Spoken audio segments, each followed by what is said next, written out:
Though it certainly wouldn't go down as the biggest acquisition, totally overlooking last week's PROMIX Nutrition deal will prove detrimental for any founder building within the supplement industry.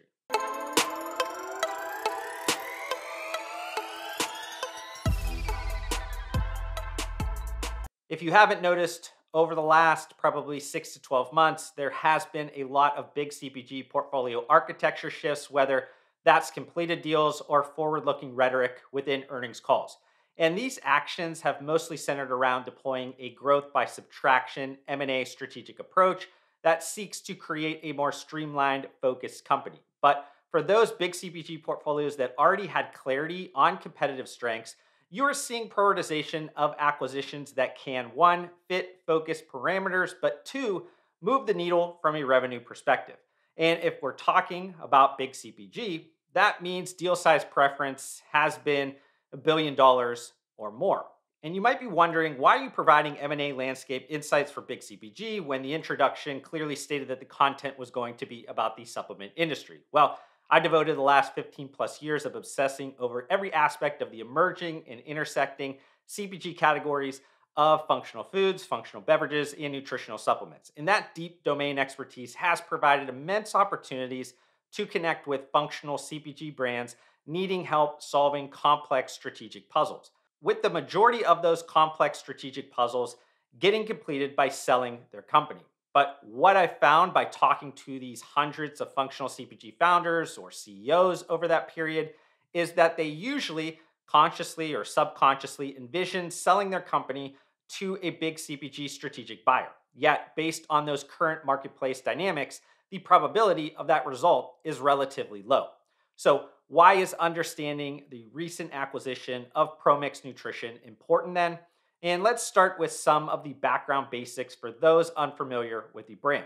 From my understanding, though the press release states PROMIX was founded in 2014, the original product idea predates it by 3 years. With PROMIX starting in Gainesville, Florida, its founder, who was a track and field athlete at the University of Florida, initially wanted to make a new version of Gatorade, seeing a market opportunity emerge after many years of PepsiCo making formula changes to the beloved sports drink.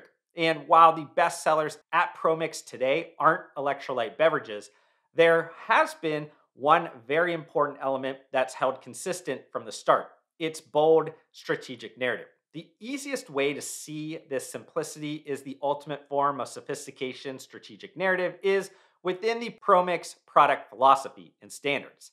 PROMIX lives by the simple mantra, no artificial anything. So PROMIX doesn't add anything to its products that doesn't need to be there. So no fillers, no gums, no hormones, no GMOs, no gluten, no soy, no antibiotics, and I'm sure I'm missing a few of the no-nos. To control the product and ingredient quality, PROMIX develops its formulas in-house, controls its own supply chain with 94% of ingredients sourced from North America, and independent lab testing on finished products is available transparently online. And while a few of us supplement industry business nerds will be quick to say that these actions don't classify as being bold compared to an aspect of this or that market leader, PROMIX has prioritized depth over breadth in business strategy, doubling down on every aspect to make products better. As an example, PROMIX made a packaging update several years ago that eliminated 97% of its plastic, becoming one of the earliest supplement brands to pioneer paperboard packaging. But you can also see this simplistic approach within business areas like its controlled sales channel strategy and simple differentiated marketing communications approach. Finally, the leadership team authentically walks the walk in all aspects of the PROMIX strategic narrative, with its chief brand officer even purchasing a small regenerative farm in New Jersey, about 40 miles south of New York City, that blends state-of-the-art wellness amenities into the space. And that bold strategic narrative was a fundamental reason why PROMIX was just acquired, as Paine Schwartz Partners is the largest private equity firm dedicated to sustainable food chain investing, with a focus on two core investment themes: productivity and sustainability, and health and wellness.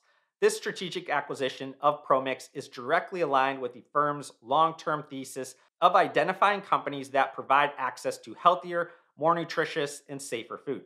It will build upon Paine Schwartz's successful track record of investing in consumer and better for you food space, including its current investments in Suja Life and Urban Farmer.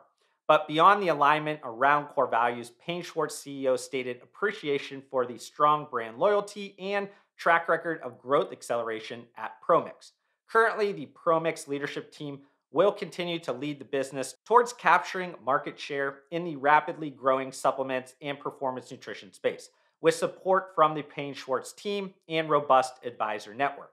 As stated within the press release, Paine Schwartz will work closely with PROMIX to drive value creation initiatives, including opportunities to accelerate growth through increased marketing spend and brand awareness, product innovation, gross margin optimization, and channel expansion. And then finally, because I know you'll ask, financial terms of this transaction were not disclosed. But that being said, the platform investment characteristics at Paine Schwartz for buyouts are an EBITDA between $10 and $100 million, or enterprise value between $100 million to $1 billion. And I'd estimate the deal size to be on the lower end of that scale for PROMIX. So with Big CPG currently M&A whale hunting, why would Paine Schwartz acquire a smaller supplement brand? Over the last decade, the performance nutrition segment of the supplement industry has undergone an enormous shift in marketplace dynamics. Imagine this huge pot that's melding together macro shifts in demand drivers and trending supplement industry dimensions like format, occasion expansion, brand strategy, consumer segmentation, and or ingredients and benefits. The result has been the overall mainstreaming effect that disseminated the supplement subcategories across the entire retail landscape. Yet, it's that intense market expansion that has caused chaos and opportunities for those that can put together this new puzzle. So, if we go back to some of my original M&A landscape insights, after Big CPG streamlines and focuses its portfolio around competitive strengths, the next logical step should be towards investing in smaller growth brands that have strategic alignment. Though this won't happen overnight, even if mega nutrition trends like age of Ozempic, the protein-ification of grocery, make America healthy again, and gut wellness are driving Big CPG crazy, modeling out every strategic if-then game plan right now. But that's fine if you're Paine Schwartz, because selecting PROMIX means the private equity firm already built conviction around what or who they believe will win within that shifting marketplace. Paine Schwartz sees PROMIX as that important puzzle piece. And now it must prioritize deliberate depth over breadth actions that create an even more distinct strategic narrative to fully take advantage of this opportunity, which is a lesson any founder building within the supplement industry should apply to their own business. But I hope you enjoyed the first principles thinking that went into my latest YouTube video. If you did, can you do me a favor by hitting that like button? That quick and free action helps YouTube know my content is worth spreading to more people.